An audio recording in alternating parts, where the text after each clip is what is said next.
Hello and welcome back to WhitTips. Today we're continuing to look at the structure question, and we're going to be thinking about applying some methods, and really the ones that you see on the screen now: repetition, motifs, threads, patterns. So we're going to be trying to track something throughout a text. Now it's easy to be able to spot something that's repeated. We can say, oh look, there's that character that's being repeated. Oh look, this word keeps getting repeated here as well. What's difficult, and what we're going to be trying to look at today, is how we take something that's repeated and then try and apply some kind of significance to it. And like we've been saying in past videos, why has the writer chosen to repeat that image, that word, that character, and thinking again, how has it changed? So trying to spot some kind of pattern, some kind of repetition, but making sure that there's a significance to it. That's how we're going to improve, get better grades and get better answers.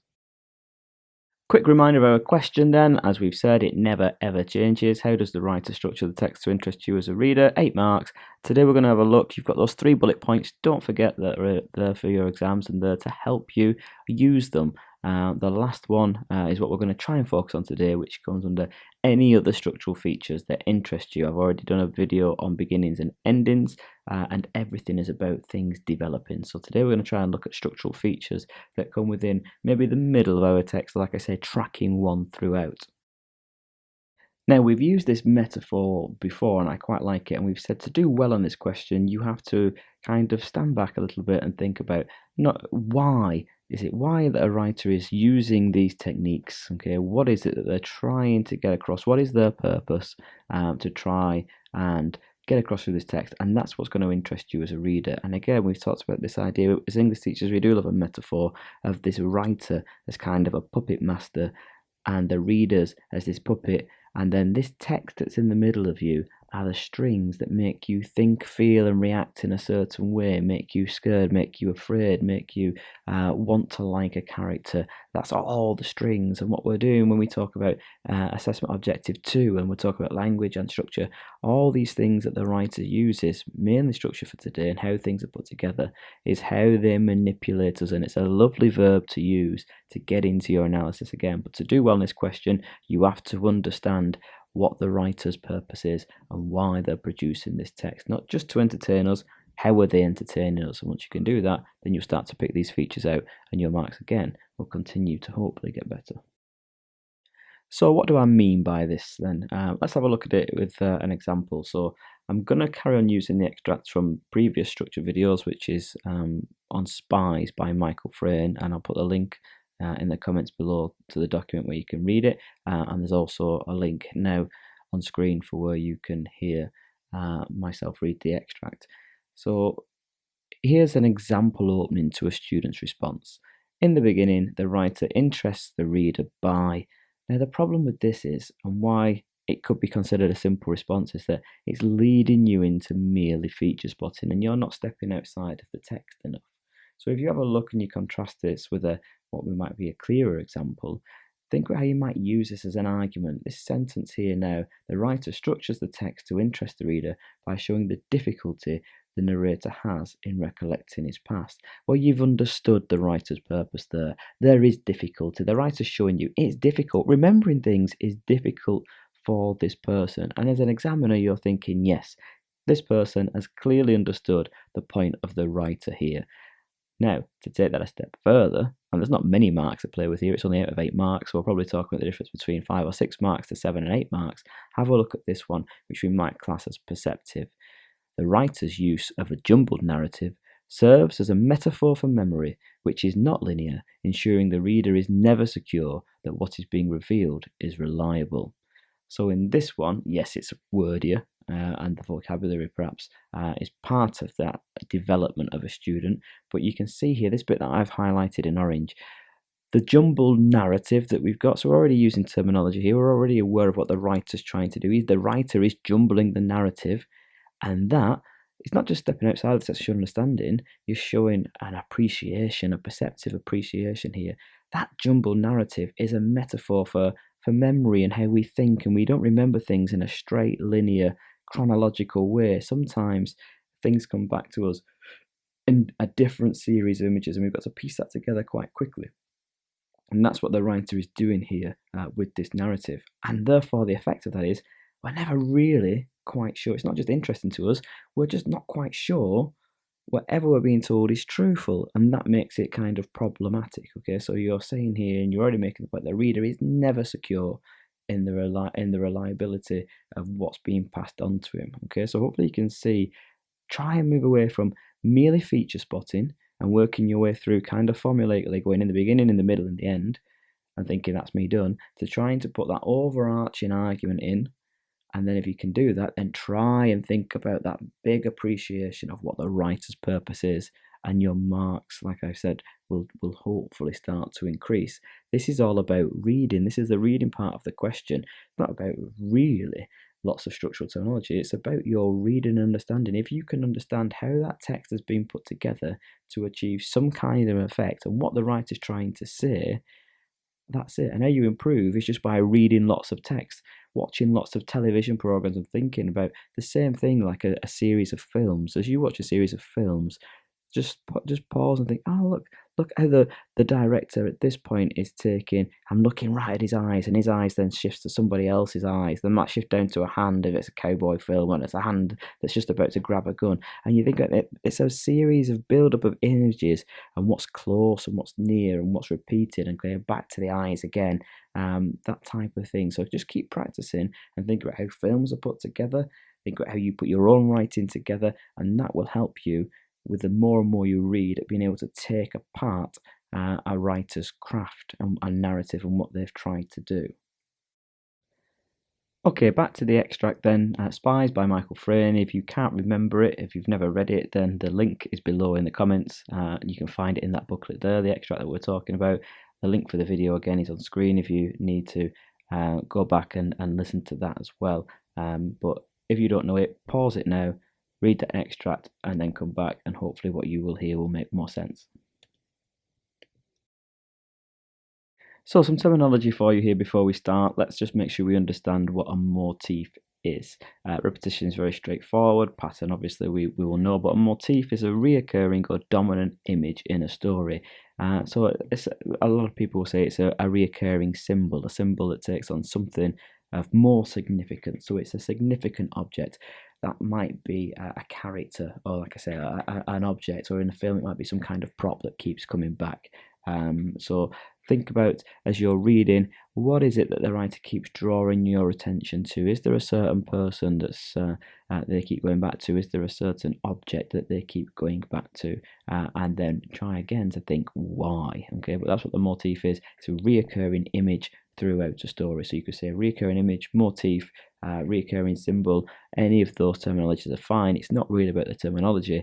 It's more about what you say about them and understanding their significance. So let's have a look at a motif in the extract Spies.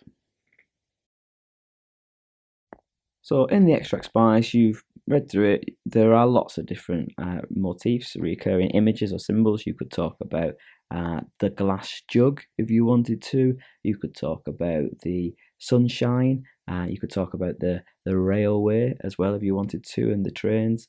You could talk about Keith's mum if you wanted to as well. The one that I've picked out today and that I want to look at is the policeman. And the reason why I picked the policeman, if you watched the previous video, we stopped with Keith on the bombshell, and I said that's the end of my beginning. And then the next line is this: or have I got everything back to front? Had the policeman already happened before this? Now, this changes the tone of the text massively. The introduction of a policeman, suddenly the policeman becomes something of more significance. What do policemen represent? Crime, punishment, danger, counselling in some cases as well. They're there to help, to serve and protect. So they're generally very important people in society. So this introduction of the policeman, suddenly, our probably first connotation, that's, I think, this is going to be bad. So we're kind of shocked into this. This is just a typical childhood story game scene that we're seeing, and suddenly, had the policeman already happened before this, we're now, again, we've piqued our interest and concern, and we want to know what this policeman does. Then these little dots, obviously I've taken out the policeman bits here, little dots are digressions where he goes back to different parts of the narrative as he remembers them. But we get these questions around the policeman. Where did the policeman come into the story? We watch him as he slowly pedals up the course. Where the policeman's coming slowly, then Perhaps there isn't any big panic for us. As a reader, we feel assured here. Well, the policeman's just pedalling slowly, so he's not chasing anyone, and he can't be in any sort of hurry if he's only pedaling slowly. And again, this slowly, when we talk about this perceptiveness, again, this slow watching of this policeman pedaling kind of becomes a metaphor for the slow workings of this narrator's mind and memory. Again, we say, and you've probably said this, that, oh yeah, it's slowly coming back to me now. And the purpose of this policeman within this story is slowly coming back to him. And then it drops another big bombshell because he's coming to arrest Keith's mum. Well, what's Keith's mum done? We don't know. He's not told us that. We're not following a chronological order here. And then he goes off again. It's, oh, no. That was earlier. She's already been arrested? Why is Keith's mum be arrested? We're running happily and innocently alongside him. No, tell me why Keith's mother's being arrested. But he doesn't do that, okay? Because he represents nothing. Oh, well, he can't be that significant then. But the hope of a little excitement out of nowhere. He cycles right past all the houses. So again, our attention's dropping here, our anxiety's dropping. We're not as concerned because he's representing nothing. So whatever Keith's mum's been arrested for earlier, if she was arrested earlier, was clearly nothing. Okay, so there's a little misdemeanor. He cycles right past all the houses, turns and comes back round, and then he goes into Auntie Dee's house. Okay, so they run in to tell her. Now the significance for the policeman, for the adults, is way more than for the children. The policeman's just a little excitement. For the adults, and the reaction that they get is the mother throwing open the front door and not walking in the street, but running in a sense of panic. And why? Because we learn in the next paragraph that adults live in fear and dread of policemen because they passed on messages during the war of people that might have passed away or people that objected to fight. They went and rounded them up and arrested them. So people did not want policemen coming into their lives because they often represented either A, some kind of threat, or B, some kind of bad news. So the significance for a police character on an adult is far more than on this child. And remember, we've got an adult perspective here that's looking back on his childhood as well. And the last reference to the policeman here is, if the policeman and the look had already happened, could there be by any chance of planting the first seed of an idea in Keith's mind? So again, this policeman, is he significant to the memory or not? We're unsure, frustratedly unsure. But is the policeman there? Just by seeing a policeman, does that give Keith, his friend, an idea to play some kind of game or develop an adventure in some sort of way? Is this a fictitious setting up of an event, or is it a real event within the characters' lives that's got some deeper significance? We don't know. Okay, but the introduction of this policeman is very interesting because it goes up and down in terms of tension and anxiety. The policeman means different things to different people, and for us as a reader, we just want to know where he fits into this memory and this story and this childhood game as it changes completely the tone of the text. So how might we write this then, if we had to write this down in an analysis, what we've just talked about and looking at this, the significance of this policeman as a character? Have a look at this. Again, I think that I would class this as a clear paragraph. English is obviously subjective, so for some people it might be slightly better, slightly worse. And again, we're probably talking the difference between sort of 4 to 6 or 7 marks. Okay, so have a look at this. The character of the policeman becomes an ominous motif throughout the middle of the extract. His introduction changes the tone of the text. The innocent childhood tone from the beginning is now, over several paragraphs, disrupted by his presence. From a childhood perspective, he represents a little excitement, which juxtaposes the adult reaction of dread, as he is either there to punish or bring bad news. However, the reader is left confused as to the significance of his character due to the narrator's difficulty in recalling exactly what the policeman's purpose is in the story. Now, the words that I've highlighted in black here are all subject terminology for you. So character, motif, introduction, think about the narrator. They're all examples of me understanding the parts and the choices a writer makes, the methods that you can use, those strings, if you will, to produce an effect. The effect, you can see, comes in the blue bit here at the bottom. The reader is left confused. Definitely the reader's confused about the policeman's point in this story, so there must be a clear understanding of the effect of this character. We're confused. Why is he here? We have no idea, but we understand that he changes the tone of the text. And why this is clear and not some is if you look at this, the innocent childhood tone, we don't just say that he changes the tone, he changes it from this innocent childhood tone to one of perhaps dread in the adults here. He's there to punish and bring bad news. So I show my examiner and I tell my examiner, I show my understanding of it. Okay, it's clear understanding of this character produces this effect. Okay, we talked about character in the first structure video. So here's the character, here's the effect upon us as a reader, and that's exactly what we need to try and do. Keep thinking about what's the effect of these things, using the terminology, using a little bit of quotations to try and move ourselves into a clear understanding. And it all comes from the reading and understanding of it. Okay, so we must keep practicing our reading as much as possible. Let's have a look then how we might take a response and turn it into a perceptive one then, and look at a different paragraph and a different technique, if you will. So before we do that, let's just think about some more key vocabulary here. When I talk about the word syntax, what I mean is it's a posh word for sentences, if you will. When I talk about syntactical patterns, I'm talking about patterns in how sentences are used. So is there a same way? A pattern is something that's the same. Is there a same way in how a writer constructs or uses sentences, or do they use the same sentence over and over again?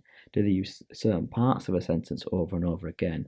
So certain parts at the beginning of a sentence that's repeated, we call that anaphora. Anaphora is the repetition of words at the beginning of sentences. And the famous example is Martin Luther King's speech, I have a dream, I have a dream, I have a dream.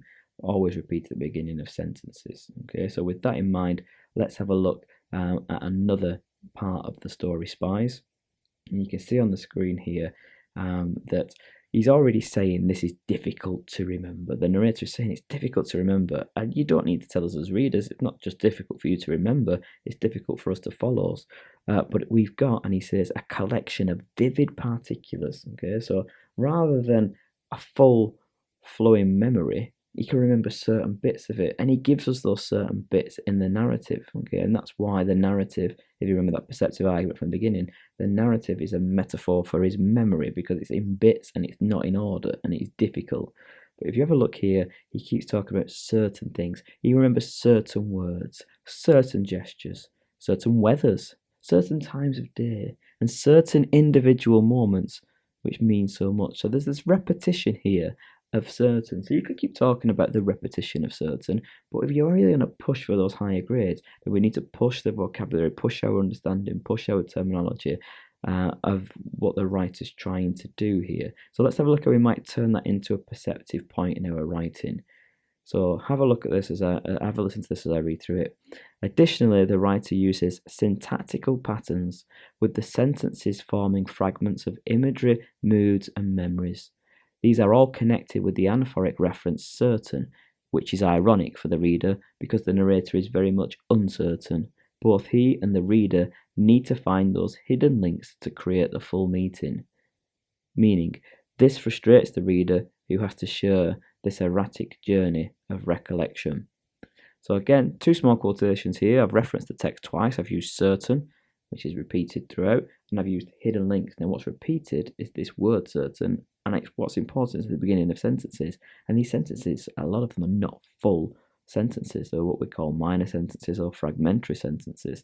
And they become little patterns. I can remember this and this and this and this and this, but nothing's really tied together, and that's massively frustrating for us. As we said, that's the effect on the reader. We're not just having difficulty now, we're frustrated because we want to know the answers. We want to know where this memory is going. We want, as readers, logic, sense, chronological, easy to read and understand text, and the writer's not giving us that, because the writer's trying to make a point that memory is not easy, straightforward, and chronological.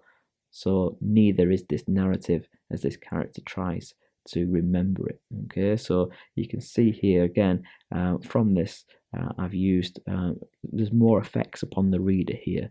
This idea that it's ironic for the reader is really a perceptive point. The writer is saying that you can remember these certain things, but why should we believe him? That's the irony behind it. Why should we believe him as the reader?